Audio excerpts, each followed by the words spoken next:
The speaker went silent and did not speak again. Hey! You bastard! What do you mean by that? Come out here, you asshole! I don't think he's going to do that. That guy won't stop shouting. And the others.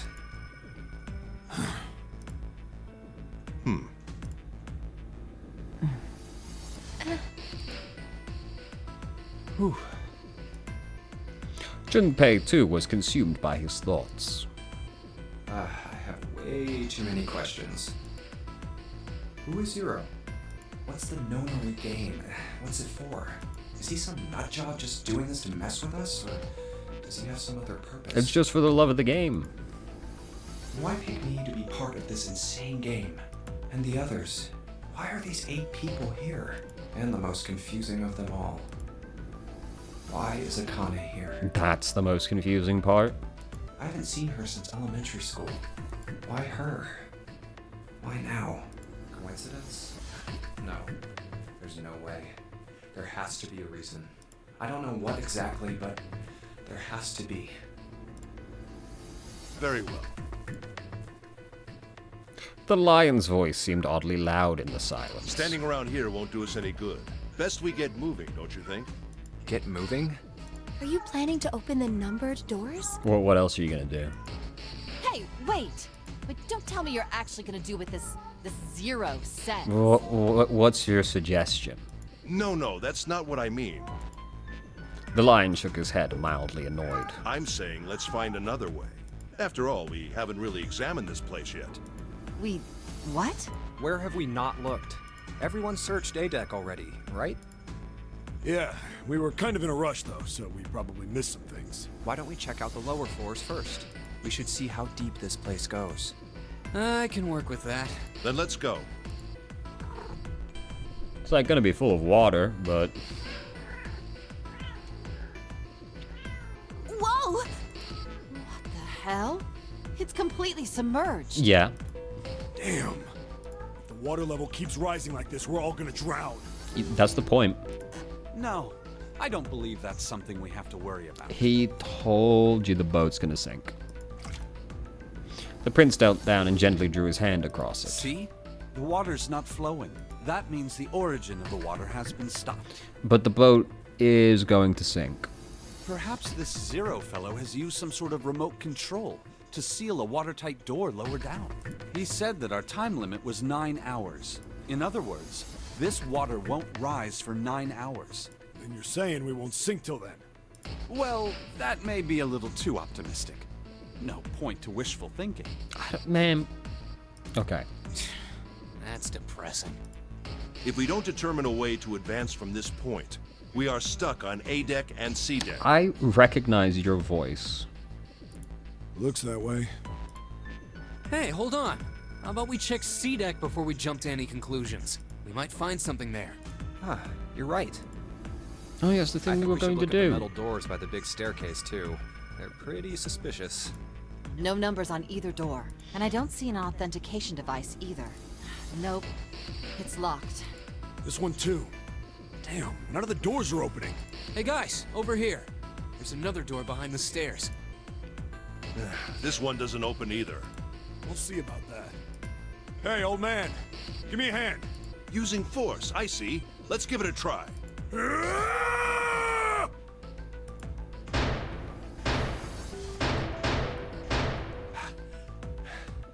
It won't budge. Oh, I'm so surprised. Could you not just start shouting out of nowhere? You almost gave me a heart attack, you know. Oh, sorry. It doesn't appear to have moved even with 2 of us trying. It's very well made. Idiots. Try using your brain first. So, she's so real. Huh?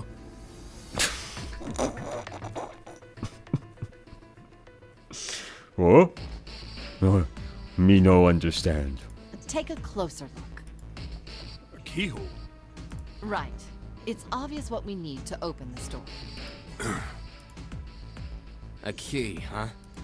You got a problem? No, I just really doubt we'll find a key that easily. Ignoring the tense air between the two, Junpei moved to examine the doorknob. What's this? It was a keyhole. Just above it was a strange mark in the shape of a circle surrounding a dot. There's a mark on it. Does it mean something? Is it not just decoration? Hey, look! Over here, too! Pink Hair was looking at double doors that he hadn't examined yet. These are elevators. More doors. I think they're elevators. There's an inverted triangle button by them. May as well try pressing it. Huh. Nothing. Maybe the power isn't on. Or we need to do something with this card reader. And there's a strange mark here, too. What is this? It looks like a lowercase h with a dash drawn across the upper stem of the H. Junpei stared at it for a while. This is the symbol of Saturn. It's an astrological symbol. Oh, she's a crystal type. I see. Then the mark on the other door. I think that was the sun symbol. I'm not. I feel like y'all are reading too much into this. They've drawn so much attention to it now that it obviously is important, but like, man, would I not assume this meant anything? We saw the same symbols on A deck. We did? I don't remember that. A-deck, huh? I haven't been there, so I wouldn't know. We may as well check again since we're talking about it. Lion's words urged them on, and they took the stairs up. There, the two doors next to the stairs.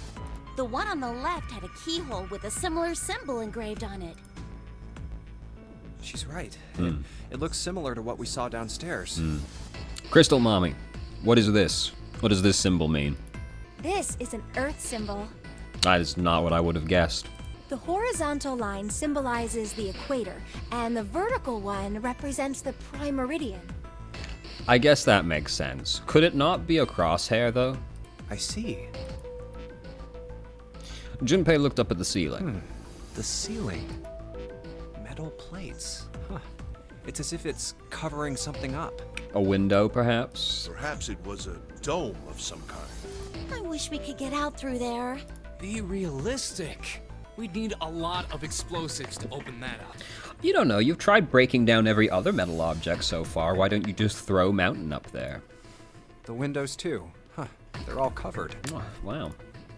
We are, like, not on a boat, are we? The fact that, like, there would be no logical, or if we're on a boat, it's, like, in some kind of, like, enclosure. There would be no reason to block the windows off unless the outside was not just the ocean, would there? So, I'm calling the shot now we aren't on a boat, even though all signs point to boat currently. Because why would you do this, right? If you were on the ocean, there would be no point covering these windows. In other words, we're trapped. All the exits go nowhere. You would already be trapped. As far as you know, you're on a boat. That should be the ocean outside. Junpei was not happy. The girl with pink hair spoke up. Well, I'm sure they go somewhere. We just can't open them. Then the mountain spoke. You don't know that. For all we know, they just open into walls or take us in circles. You're not wrong, but like they could, but like you're on a boat. You have no reason to assume that you're not on a boat at the moment. The prince did not agree. No, I'm sure they go somewhere. Otherwise, what point would there be? And we can open them. Well, 2 of them at least. Oh, you mean the numbered doors. All eyes turned toward the doors with numbers on them. The atmosphere in the room grew tense. Hey, wait a minute. I think I said this earlier, but I don't think we should do that. What are you gonna do? Are you gonna fucking pry the rivets off and then swim to shore? The dancer moved in front of the doors as if to block them. We'd have to be crazy to open these doors. What are you gonna do? Please, tell me your plan. If we do that, we're doing exactly what Zero wants us to do. Yes. What is your alternative suggestion? Suddenly, everyone began to speak at once. May as well give it a shot. Can't stay here forever. Yes, I'm in favor as well. No, I'm totally against this. Alright, fucking stay behind then, bitch. But shouldn't we at least try? We don't know what will happen. We should stay here. And do what, dude? Like, you've gotta... Look, if you don't want to go through the doors, you've gotta present an alternative suggestion. We don't have time for that. In 8.5 hours, this ship is going to It's already been 30 minutes, goddamn. The clamor of voices made it next to impossible to determine who was saying what. It was not that bad. Their arguments grew more and more intense until people were shouting and screaming at one another. Hey! Shut up! They fell silent, and all eyes turned to Junpei. He felt each stare burning into him, but he refused to flinch. Before we try and decide where we're going to go, there's something else we ought to do. What's that? We need to exchange information. We don't know anything about each other. I want to know who you guys are, where you came from, why you ended up here. Don't tell me you aren't curious too. They were silent. Some of them looked the other way, or bit their lip, or crossed their arms and stared at the ceiling. But one of them spoke up. It was Akane. I agree. I think Jumpy is right. Jumpy? I know, it's pretty cringe, right? Oh, I'm sorry.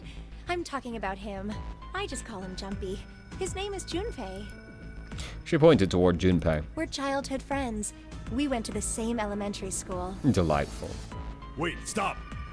Don't tell us stuff we didn't ask you about. Zero's probably watching us right now. What are you gonna do if he's listening in? He, like, probably knows who you all are. Like, you know, he did kidnap you all. Sorry. You know, they probably know. Oh, would that be bad? Hell yeah, it would! We don't know how much that bastard knows about us. Maybe he just picked a bunch of random people to kidnap. If that is the case, then it'd be dangerous for us to let him know too much. I guess it's possible, but, like, that's just never what happens, is it? If Zero knows who we are, he could go after our families. Maybe he'd tell us he had them to get us to do stuff, you know? But we still need to know what our names are.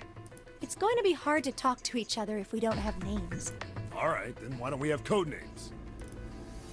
To him, apparently, it seemed like the obvious solution. Well, it is, if you don't want to tell people your name. Code names? Yeah, we'll each pick something. Like, I'll be 7. 7? Why are you 7? Because his watch has 7 on it. It seemed a fair question. The mountain stuck out his left arm. Because this bracelet number says 7. Oh, I get it. Yeah, that's a good idea. Well, but no, like, I'm not gonna remember what your fucking number is. I don't know who any of you are. Can't you give me something more tangible? All right, I'm gonna be Santa. Well, that's not a number, but I prefer that. May I ask why? Any of you chumps know Japanese? No? Well, San means 3. So, I'll be Santa. You know, like Santa Claus. Fits, don't you think? I guess. Then your bracelet number. Yeah, it's got a 3 on it. Good job, Grandpa. Just like the mountain had done, Silver thrust out his left arm. Sure enough, the face of his bracelet read 3. Very well then. I'll go next, shall I? My bracelet number is 1.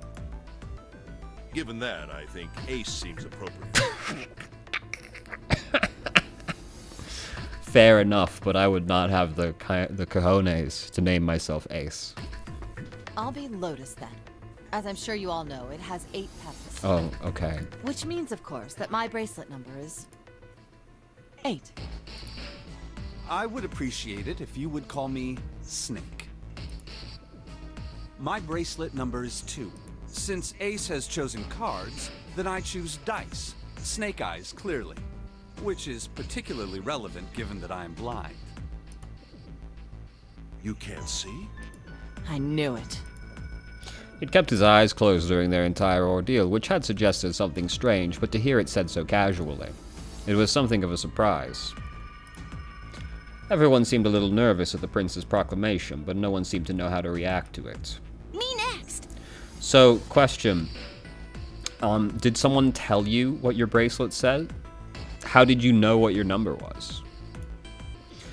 There was one, because my I question this because the narration said that everybody seemed surprised, or shocked at least. So surely not everyone would if somebody had read the number to him, right? Because he would have had to ask. So how does he know what number bracelet he has? There was one person, however, who didn't seem surprised in the least, the one with the pink hair. I want to be Clover. You know, like a 4-leaf clover. Good luck, right? Looking almost bored, she held out her left hand. The face of her bracelet showed the number 4. They'd come around to Junpei. He held out his bracelet. Alright, my number's 5. So my code name is gonna be... Why have one? It's not like there's any point to it now. The dancer cut him off mid-sentence. I mean, we all know your name already. You're Junpei. Oh, yeah. They all nodded. Akane stepped forward nervously. Then you should all call me by my name too. Because, I mean, it doesn't seem...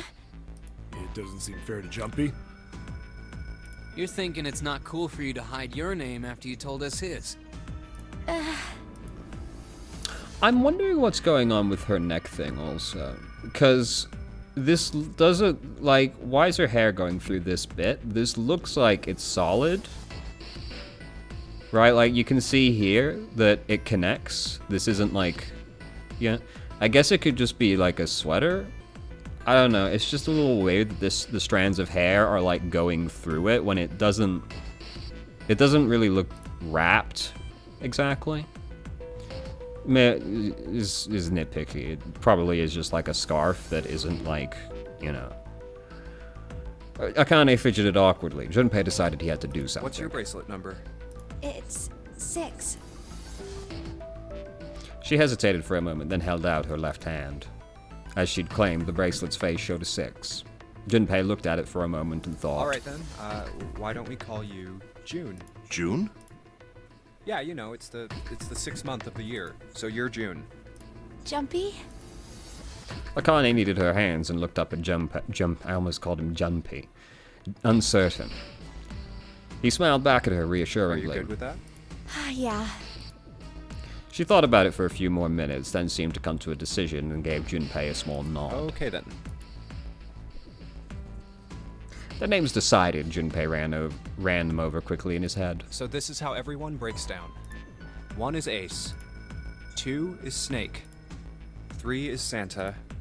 4 is Clover. 5 is me. 6 is June. 7 is 7. And 8 is Lotus. That means 8 of us have revealed our bracelet numbers. The only one left is... You. That glasses guy with hair like a bird's nest. You haven't said a thing so far, have you? His skin was pale, his breathing was heavy, and he was soaked with nervous sweat. His behavior seemed very suspicious, or perhaps simply emotionally unstable. You are in a pretty high-stress situation right now. I wouldn't blame him. It was difficult to tell. Whatever the case, it seemed that he had only a fingertip's worth of grip on his sanity. The girl with pink hair, Clover, walked up to him slowly. She put her hands on her hips and eyed him suspiciously. What number are you? Well, by process of elimination, he must be 9. He didn't answer. His bloodshot eyes twitched from person to person, and his breath came in hot pants. Hey, I'm talking to you. The man licked his dry lips with a shaking tongue and spoke with a voice like old paper. Isn't it obvious? There are 9 people here, and you know who numbers 1 through 8 are. I'm the only one left. So you're 9? Yeah. He extended a trembling arm. The bracelet did indeed say 9. Clover looked at it contemptuously. What's your code name? Code name? What do you want us to call you? We all made up names. You should too. I don't need one. Why not? Because I am not gonna stay here with you. Okay. How? He took a shuddering breath and exhaled. Clover looked at him with something very like disgust. You've got some sort of plan? I do. Okay. Go on. Yeah? What's that? You sure you want to know? Yeah. Yeah? All right, let me show you. Okay. I'm gonna do this! By the time they realized what he was doing, it was too late to stop him. The man's body moved like a snake's. In the blink of an eye, he had slid around behind her and wrapped his arm around her waist. Hey! What the hell do you think you're doing?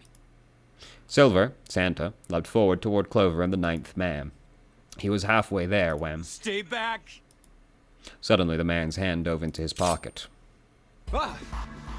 So, what exactly is this going to achieve? He held it to Clover's pale, quivering neck. Like, you're taking a hostage? I'm not sure what you were expecting to achieve. If you get any closer, I'll cut her open! Yeah, that's right. The man's smile was neither friendly nor reassuring. Sweat poured down his neck, soaking the collar of his shirt. Clover, are you all right? The prince, Snake's voice sounded oddly concerned. I guess they do know each other. Fair enough. Yeah, I'm fine. Her voice shook, making her words even less convincing. What the hell are you trying to do? I told you. This is my plan. What are you gonna do to her, you sick son of a bitch? Don't worry. I'm not gonna do anything to her. If she just does what I tell her to, I'll let her go. He started to move backwards, slowly, keeping his grip on Clover. Slowly. That's right. Keeping their distance, Junpei and the others followed. Eventually, the man reached the wall. He gave a start as his back touched it, then glanced around quickly and spoke. Here. Verify. The left. Look on your left. Do you see the device on the wall? Place your hand on the scanner panel, the round part. What if I don't? The man's nostrils flared, and he looked like he was about to choke. Are you an idiot? What do you think? I could slit your throat right now. I'll kill you if I have to. All I need is your bracelet.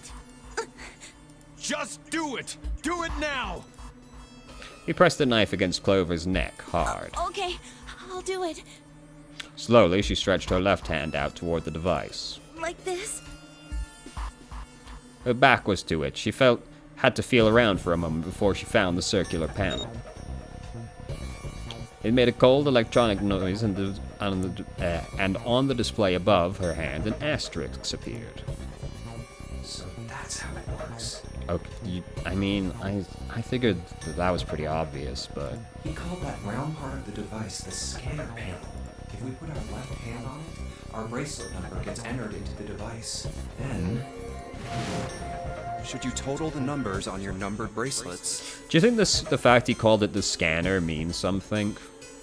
Like the fact he uses a specific word, even though that just is what it is. Like he used a specific name. Do you think that means he's like in on it or something? And find that the digital root of that number is equal to the number of that door. Junpei shifted his eyes to the door itself. The number on it was 5. Door 5. Why does this guy know so much about how this thing works? It's like he knows exactly what to do. Good. Good. You're done. Like, the problem is that, like, obviously that's how it works.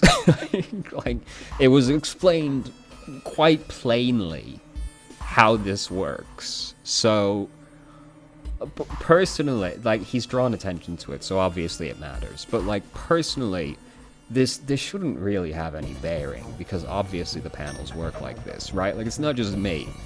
Everybody assumed that's how the panel was going to work, right? Next. His bloodshot eyes crept from person to person until finally... Couldn't you have drawn him with bloodshot eyes? I'm sorry, I'm so fucking petty. I know, I'm such a petty bitch, but, like, couldn't they have drawn his eyes bloodshot? They stopped on the lion, Ace. You, right? You're the one with the number 1 bracelet, right? Yes, I am. So? Then you're next. Just verify your number like this little brat did. What are you doing? Do it! Don't you care what happens to her? Okay, just calm down. Ace held up his hands, palms out. The 9th man jerked his chin toward the device. I'm coming over. Slowly, cautiously, Ace moved toward the device. After what seemed like an agonizing eternity, he reached it. Now, verify.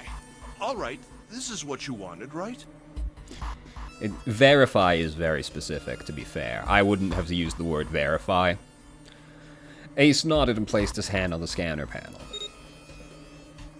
The device beeped again and a second asterisk appeared. Now the device has both Clover and Ace's numbers, 4 and 1. 4 plus 1 is 5. It's the same as the number written on the door, but it won't open yet.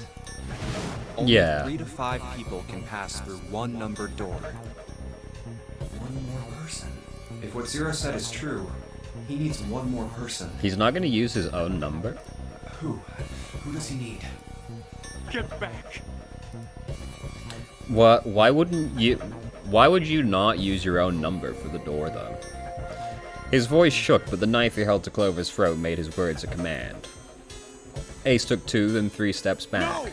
Farther! More than that! Go all the way back! Okay. Slowly, Ace did what he was told. The knife man's lips curled into a cruel, twisted smile. Wait, don't tell me. That was when Junpei understood his plan. Clover's 4 and Ace's 1. Added to the ninth man's 9. 4 plus 1 plus 9 is 14. Oh, you're right. You're absolutely right. And the digital root of 14. 1 plus 4. In other words... you know, the math's always going to be a bit of a problem. Thank God you were all so cooperative. Now I can get out of this nightmare. Obviously not, though, right? Like, you're just going to encounter more puzzles. A third asterisk appeared on the screen. He dropped his hand to the lever on the side of the device and pulled.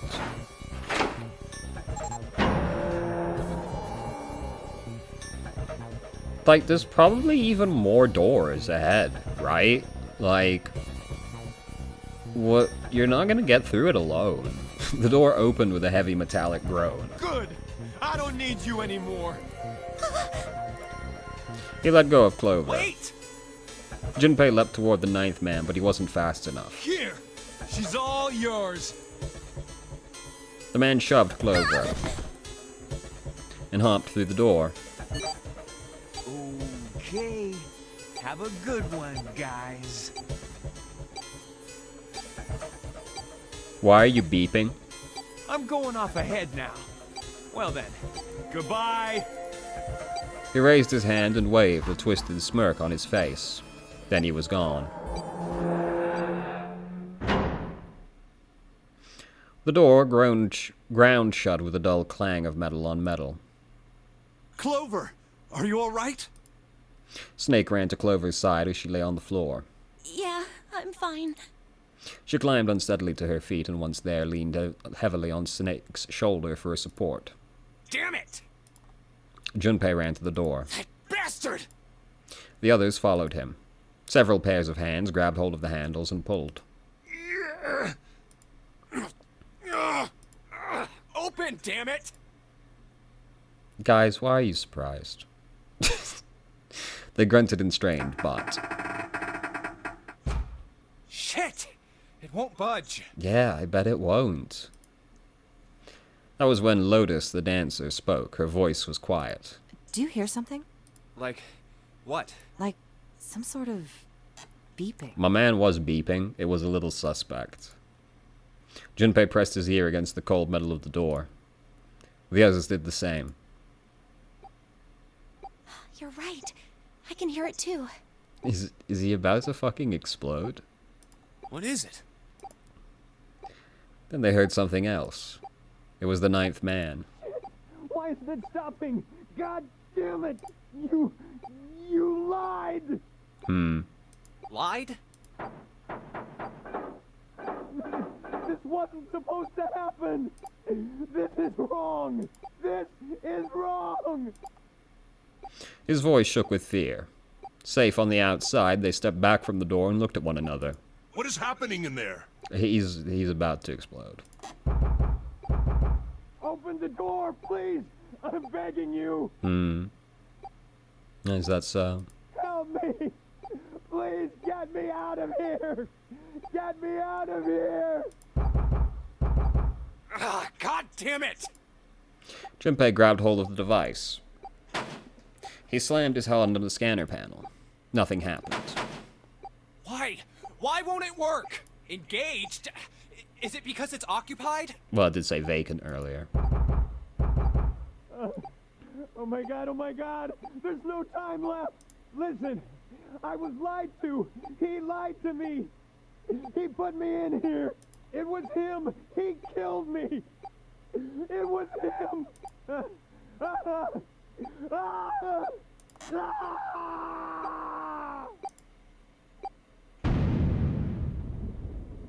That's rough, buddy. So why did that happen, though? The explosion rocked the room. Instinctively, they ducked, then stood up slowly when they realized there was no danger. No one spoke. Silence filled the room. A beep? All eyes turned toward it. Did that thing just make that sound? The display changed from engaged to vacant. Let's see if we can open it. 7, the mountain, swallowed hard. Okay. Junpei nodded and placed his hand on the scanner panel. A red asterisk appeared. Well, it registered my bracelet number, but it won't open with one person. We need at least 2 more people. What to do?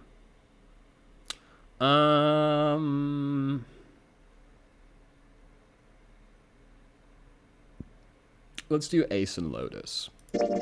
Ace, Lotus, you think you could give me a hand here? The pun was a little too on the nose, but the mood was still grim. Both Santa and June lifted their hands silently. He verified, and she followed suit. 5 + 1 + 8 = 14. Did I click on the wrong fucking button? The digital root of 14, 1 + 4 = 5. Did I not click? I thought I clicked on Ace and Lotus. What? Did I misread something there? Santa and June lifted their hands silently. Huh?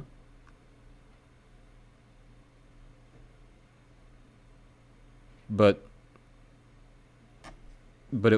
I picked Ace and Lotus. Why are you talking about Santa and June? Literally unplayable. This should do it. Now we just need to pull the lever on the side. You guys ready? I'm gonna open it. Boy, you're gonna see something real nice on the other side of that door. Junpei grabbed the lever and looked back over his shoulder. They stiffened and nodded. Junpei nodded back and set his mouth in a grim line. Then he slowly lowered the lever.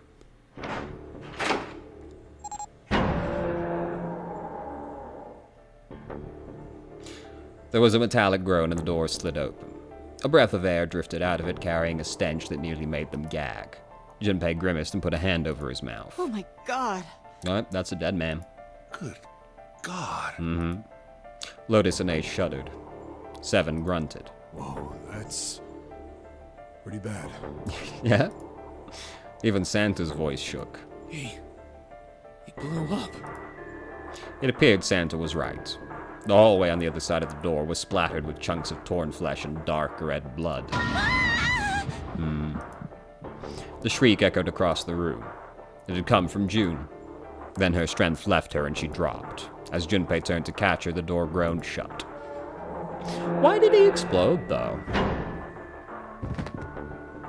She crumpled to the floor. June, are you okay? Junpei dropped to his knees and put his arm around her shoulders. That was when he noticed. Her whole body was feverish. She was radiating an intense heat. What the hell? Where'd this fever come from? June didn't answer. Her face looked like wax and her whole body began to shake. Alright, okay, let's just rest for a minute, okay? You think you can walk? She nodded weakly. Junpei lifted June to her feet and guided her to a nearby chair. Here we go. As gently as he could, he set her down in it. How are you feeling? Are you alright? She nodded, and as she did, a single huge tear rolled down the side of her face. Why? Why did this happen? Her voice cracked, broken by misery and grief, and choked by sobs. Why did this happen? Well, you know. I'm having trouble finding sympathy. Junpei spun around. Do any of you know what the fuck is going on here? Well, you've been kidnapped, so... Who's Zero? What's this nonary game? Come on! Anybody? What the hell is going on? What are we doing here? No one spoke. A Snake, Clover, Santa, and Lotus. They simply stood there, 7 pairs of downcast eyes and 7 grim lines for mouths. Jun's body shook with silent sobs. They slowed as the minutes ticked by and eventually they stopped.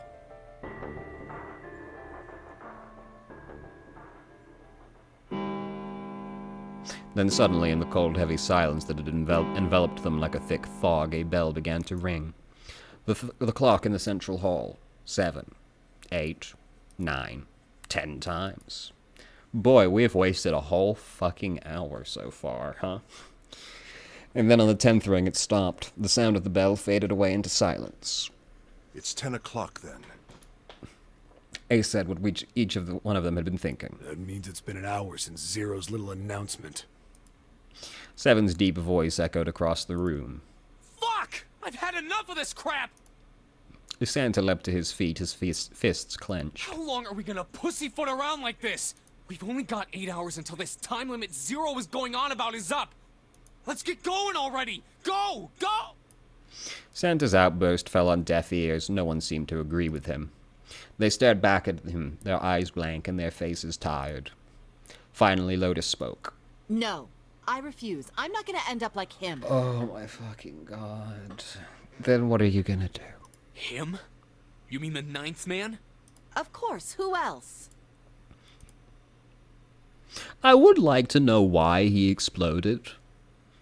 Right? Like, he used his own bracelet, so, like, right? Because I think there was a rule that was like, you have to go through the door you opened. Like, he used his own watch. Blood, and pieces of flesh. The dark reddish-black pool of blood. Scattered pieces of flesh. Organs strewn across the floor like the blossoming of a grotesque flower. The explosion that had torn through his body had been powerful. No way for a person to die. The 9th man's neck had been twisted at an odd angle. Junpei suspected the detonation had thrown him against the wall. Half of his face was crushed and the other half covered in blood. Most of his abdomen had been emptied, either by explosion or by gravity. He had landed on his back, and stark white ribs jutted up out of his chest, like the legs of some sort of macabre crab. Junpei felt something flip in his stomach. I think he just screwed up. Eyebrows went up, and Santa continued. He probably set off some sort of trap, and that killed him. But, like, what? I'm not gonna screw up like that. I'm getting out of here alive. But what did he do?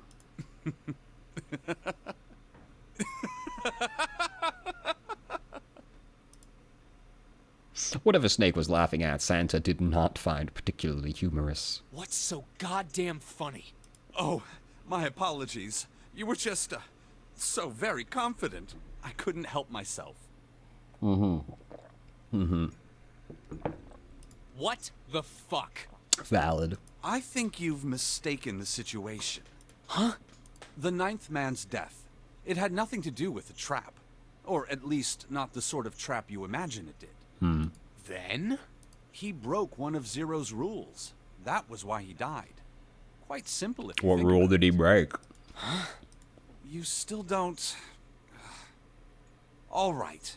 How about you take a moment and think back to what Zero said?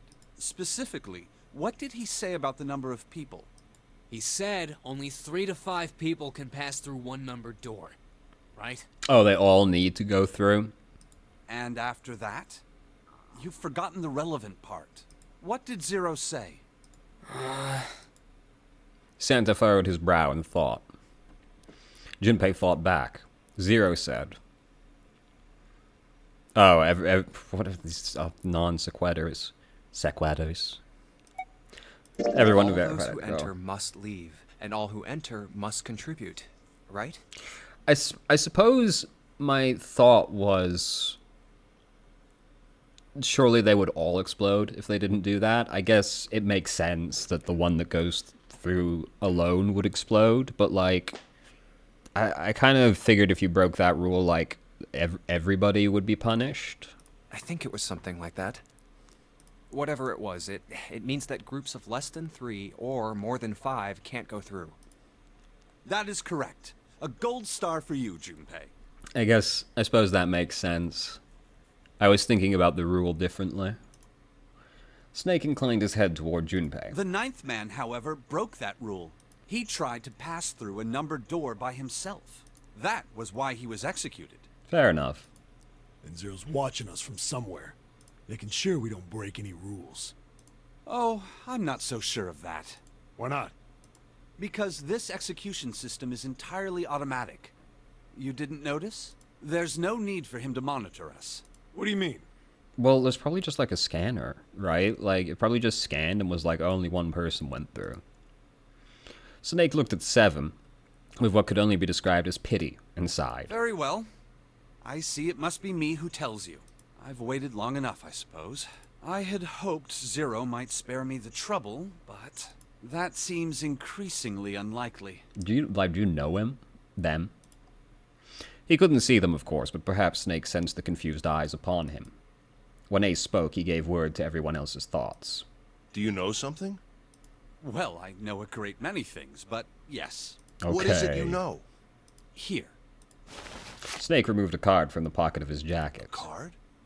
What does it say? See for yourself. I can't read it.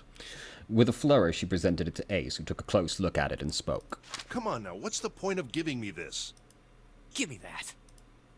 Santa snatched the card from Ace, but his expression of disgust quickly turned to one of confusion. Huh? The hell is this? 7 tugged it out of Santa's hands. I see. The card went from 7 to Lotus, from Lotus to June, and finally to Junpei. He looked at it and understood. This is Braille. Oh. I see. I don't understand at all. Braille, the written language of the blind. The card was covered with small embossed bumps. Junpei could recognize it, but he certainly couldn't read it. Sorry, guys. I can't read this. Here. Junpei handed the card back to Snake, who nodded at him with a small smirk. Okay, that was fun. What's so important about that card? I found it in my pocket. I can only assume it is a message from Zero. From Zero? A message? What does it say? Now, the problem is, this is completely unverified and unverifiable information. Whatever he is about to tell us could be completely made up. Suddenly, everyone was crowding around Snake, desperate to hear what the message said. Santa especially looked as if he was about to grab hold of Snake and shake the answers from him. Snake raised his hand. Calm down now. No need to panic. You don't need to force me. I'll read it. Junpei swallowed hard and waited for him to start. He was not the only one. Presently, Snake began to read, his voice calm.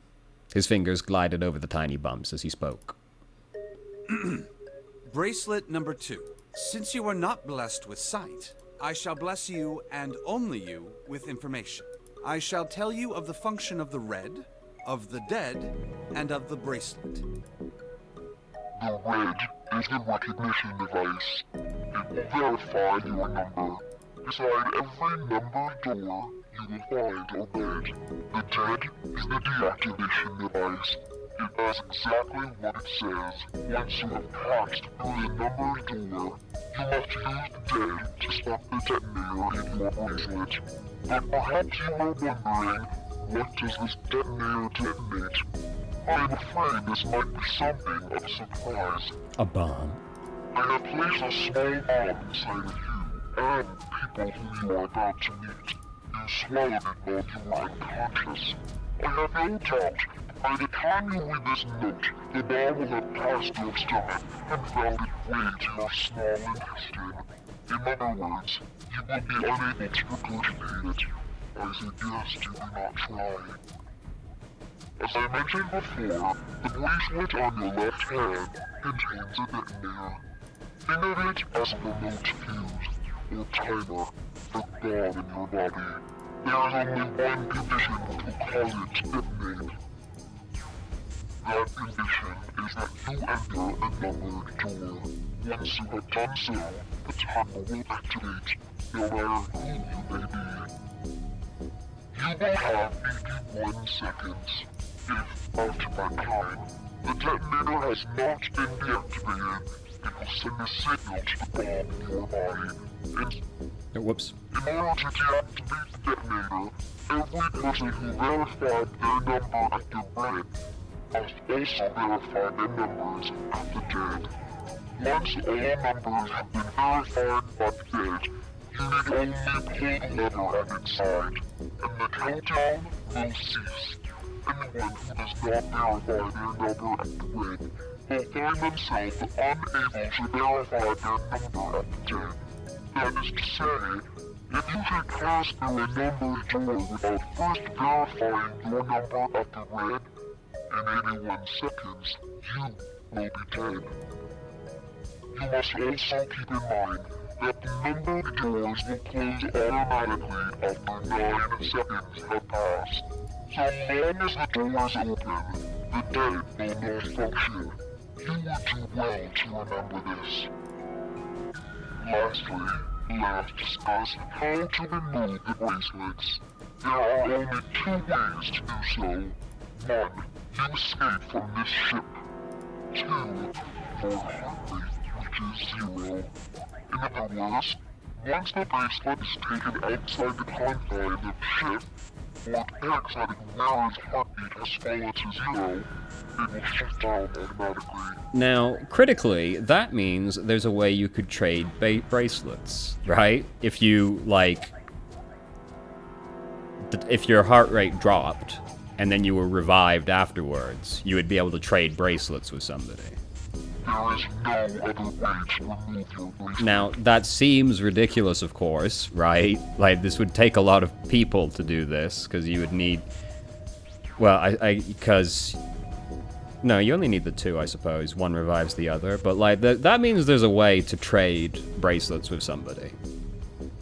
Because I was thinking that. I was trying to do this thing in my head where I was like, what if 9 switched his bracelet with 6? And they just looked... you couldn't really tell because 6 inverted is 9. And that's why he died. But, you know... If you attempt to force it off, or disable the detonator, the bomb within you will immediately explode. This is all the information which I can impart to you. Oh, so there's more? How you choose to use it is for you to decide.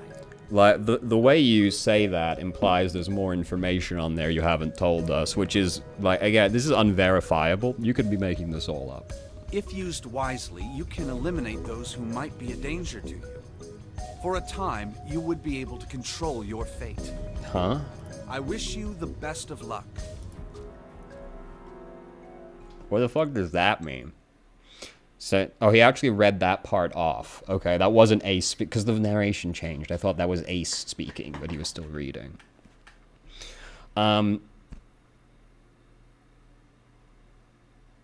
So, I'm getting the impression that, Ace somehow caused this guy to die. Because the dude on the other side of the door was screaming, he lied, he lied, he lied. You would assume that that was 0 in some way, but it could just be Ace. Because that card also said you can use this to control the fates, right? So he might have explained to 9 how it worked, but incorrectly to get him killed. Now, the question would be, why did he do that? But, look, this is just one of those games where I'm expecting some nonsense to happen, so I'm already keenly looking for some sort of nonsense. So it's saying only those who verify their numbers at the red can pass through the numbered doors. Teams can't add or subtract people after they're scanned in. The reds, deads, and bracelets enforce the rules. They're judge, jury, and executioner. What a weird way to describe it. You good? Shit! A fucking bomb! Come out! come out, damn it! Just start shitting. That'll get it out. In defiance of Zero's suggestion, both Santa and Seven put fingers down their throats and began to gag. The rest stiffened, some touched their stomachs, some simply stared at their bracelets. Junpei gingerly touched his stomach. There's a bomb inside me. The thought of it made him queasy. Oh. His stomach felt oddly hollow and his legs were weak. What made Zero think creating this horror show of a game was a good idea? Just for the love of the game, dog. Junpei looked over at the others. All right. I'm gonna ask one more time. Do any of you know anything about Zero? As if anybody would say yes. They were all silent, each person waiting to hear what the others would say. Finally, Santa spoke. Actually, I saw him. I saw Zero when I got grabbed. Now, we're assuming we saw Zero, but we have no way of knowing that that was Zero. Again, I'm looking for things. I didn't see his face, though. Son of a bitch was wearing some kind of gas mask. We do not know for certain that that was Zero. What the hell? Come on, guys, give me something. You know, like surprise or something? Instead, it was Santa who looked surprised. There was a moment of silence, and then everyone spoke at once. I saw that too. Mm-hmm. I did as well. Uh-huh. Me too. I didn't see inside the mask, though. Yeah. That mask, it was really scary. Why are you surprised? So, all of our abductions were the same. We were taken from home at midnight.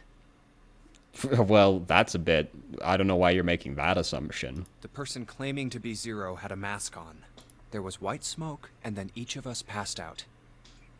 We woke up to find ourselves on D-Deck, in a room with a 3-level bunk bed. How about you, Seven? Did the same happen to you? Only Seven's story seemed to lack the detail of the others. Oh, me?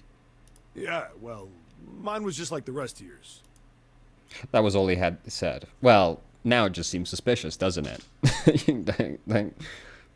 Now he looks suspicious because he said it like that.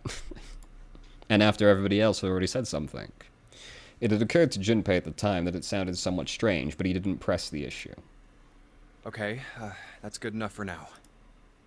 He hadn't done so because there was something that struck him as even stranger. So, I have a question. That was the mystery of the relationship between Snake and Clover. Snake and Clover, you were both kidnapped from the same room, and you woke up together. Junpei looked at them thoughtfully. So, what's the deal with the two of you anyway? It was Clover that answered. Clearly she felt she had nothing to hide. We're siblings. Damn. Adopted? Siblings? Yes. Snake is my older brother, obviously. That means I'm his little sister. But like adopted? Because there's not much resemblance. That really so hard to understand? Junpei was taken aback.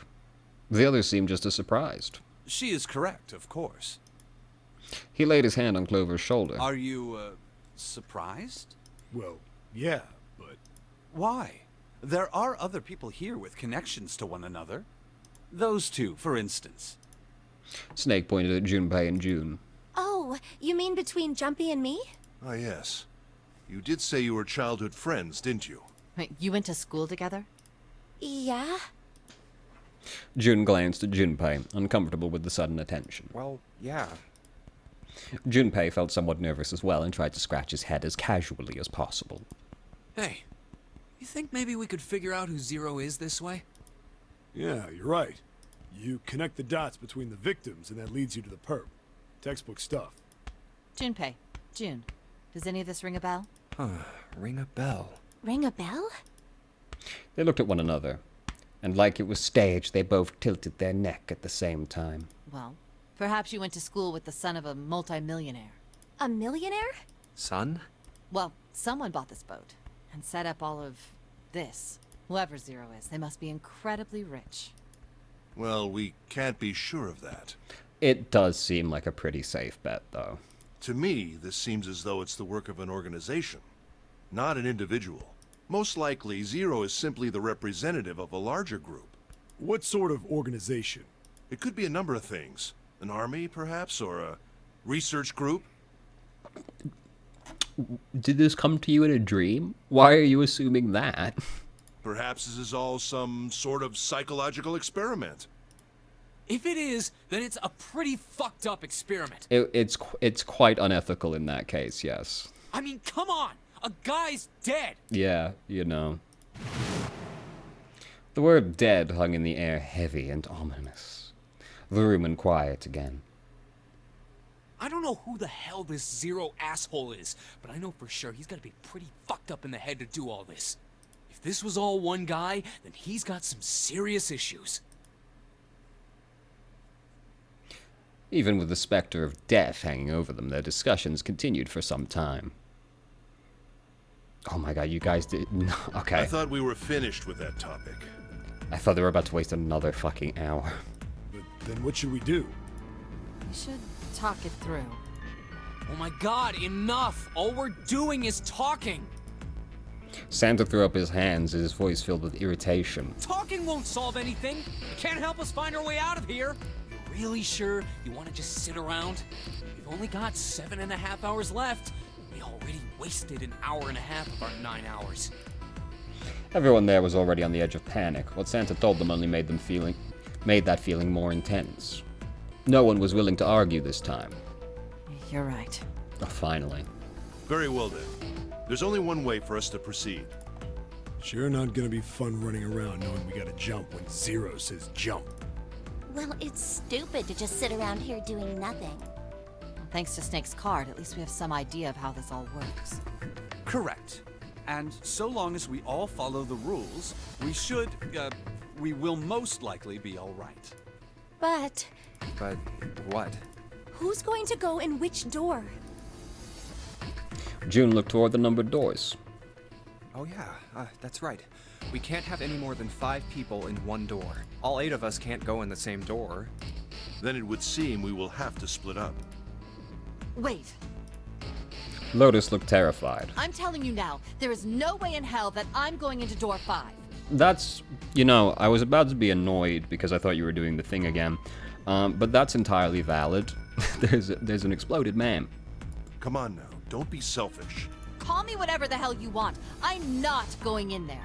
If I'm going to have to walk through all that blood, then I'd rather stay here. And we were doing so well.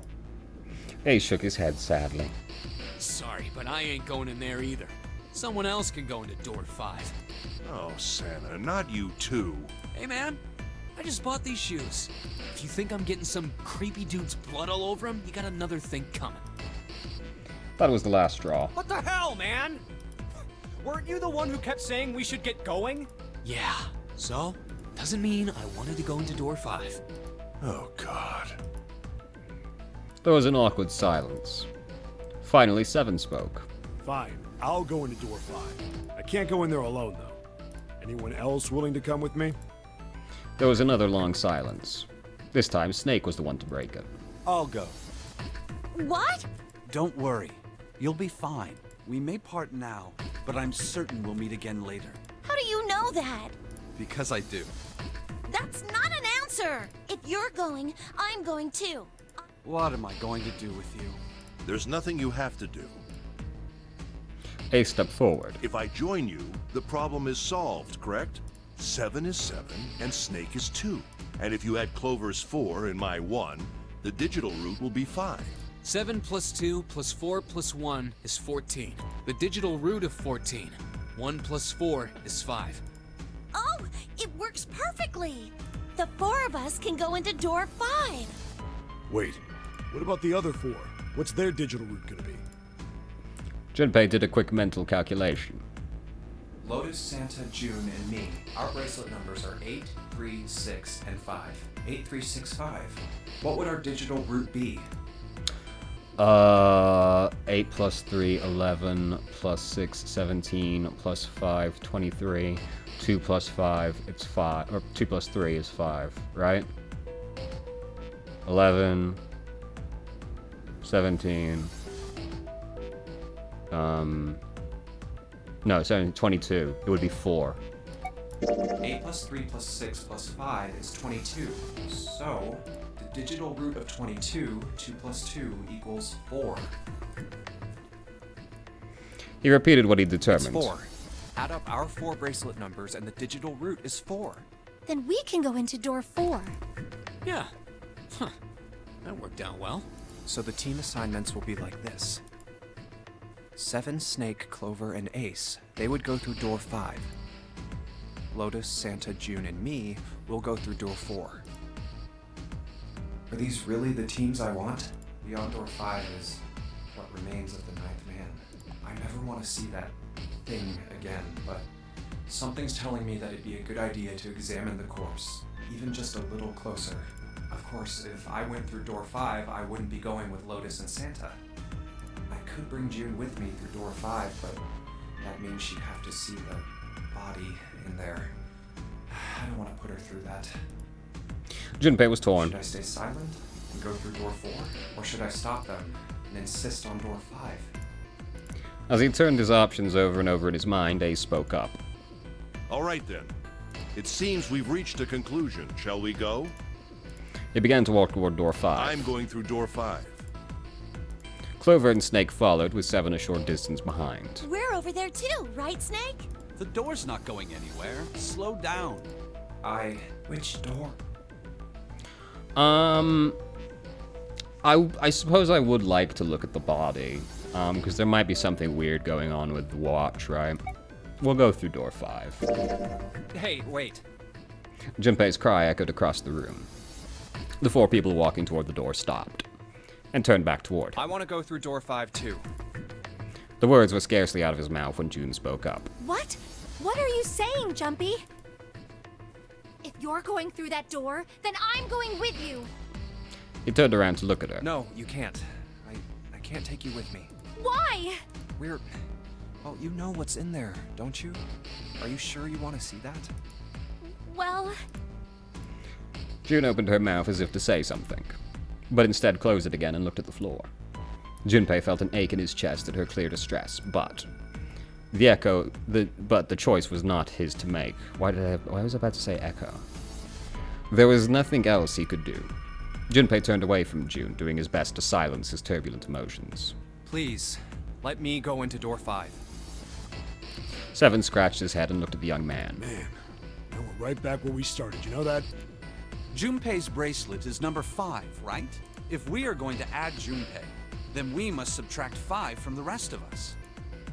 Snake turned to Ace. Ace, please, take good care of Clover.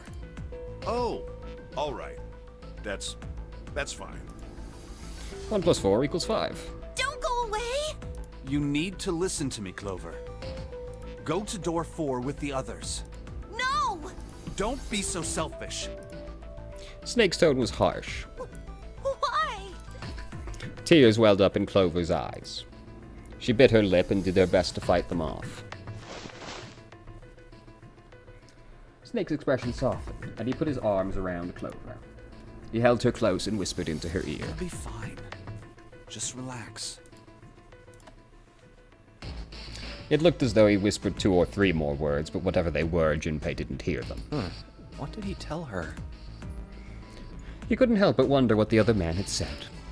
Snake pulled back from his sister, his eyes kind and inquiring. Okay, I understand. Her voice was barely audible from where Junpei stood.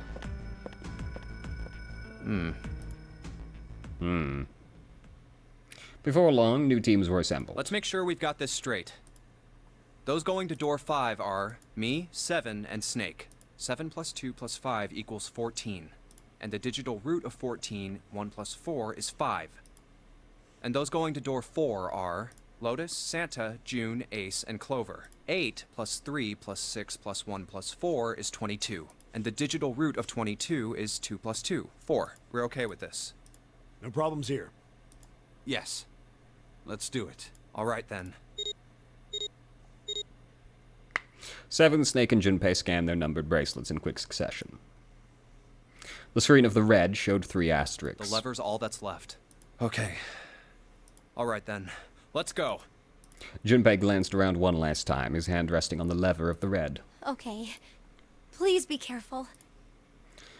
Concern was written plainly across her face. We will. Junpei looked her in the eye and gave what he hoped was a reassuring nod. He pulled the lever.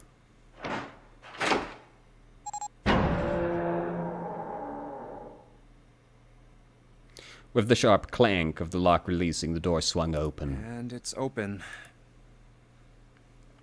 Ahead of them, in the small hallway, were the pitiful remains of the 9th man. Oh. That's messed up. That was the 9th man. For a moment, Junpei froze. Try as he might, his eyes would not leave the corpse, and his feet would not leave the floor. Seven, too, seemed paralyzed. Snake, on the other hand, seemed unconcerned. He walked calmly down the bloody hallway and only stopped when he realized his companions were not following. Oh. How can you... Well, do you intend to kill me? I assume you haven't forgotten the door only remains open for 9 seconds. He hadn't even bothered to turn around. His head was, at the most, slightly cocked toward one shoulder. Sorry. Let's go! Junpei and Seven looked at one another, nodded, and threw themselves through the door. As they did, a cold tone sounded from the left wrists of all three men. Seven and Junpei looked down at their bracelets. On both of them, and on Snake's, a red skull flickered to life. Damn it! The countdown started! Yeah, we knew that would happen. They had scarcely processed this information when...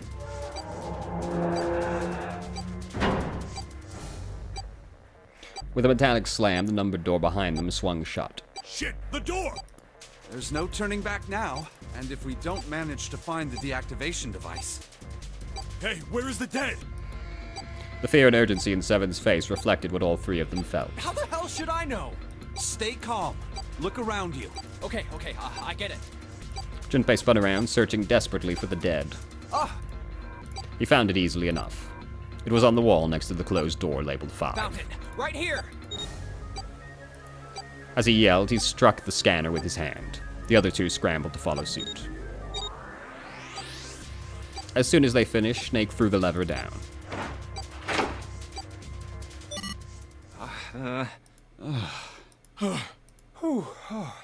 Well, it looks like it stopped. As he spoke, Junpei wiped the sweat from his forehead with a trembling hand. Goddamn thing's gonna give me a heart attack. A muscle stood out in Seven's neck, and the corners of his mouth were twitching. Jumpy, are you all right? Are you guys okay? They could hear anxious voices, muffled but distinct, from the other side of the door. Yeah, we're fine. The detonators have been deactivated. They heard relieved sighs, and even through the door, the three men could feel the tension disperse. All right, we're moving on. Be careful, okay? Okay. Sure thing.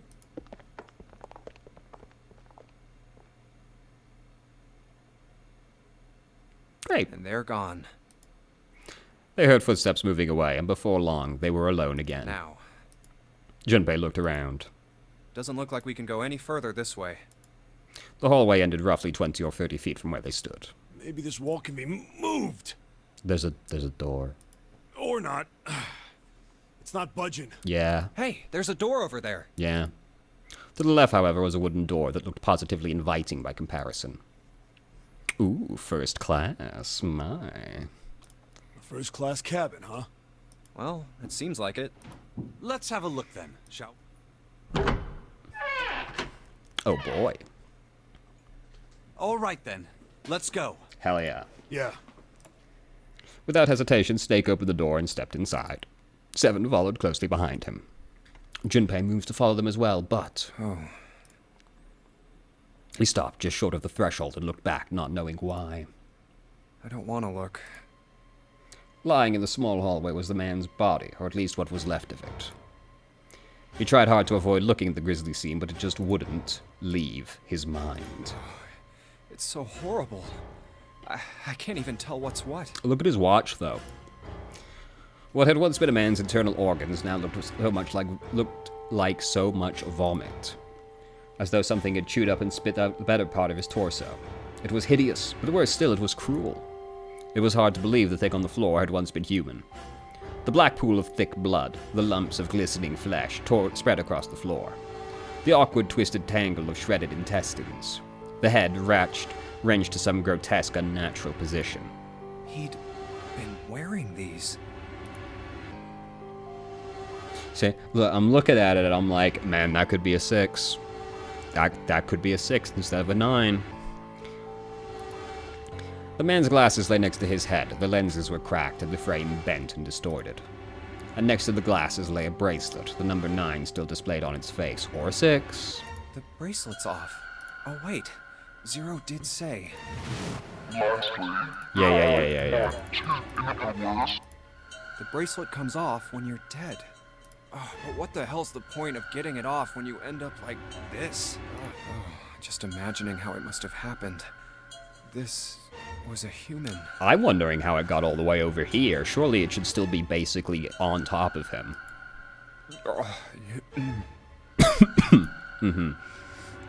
Suddenly, Junpei felt his stomach convulse and a knot of muscle gripped his throat. Oh god. Oh, I feel like I'm gonna puke. Oh, I gotta get out of here. He clapped his hands over his mouth and ran to the first-class cabin.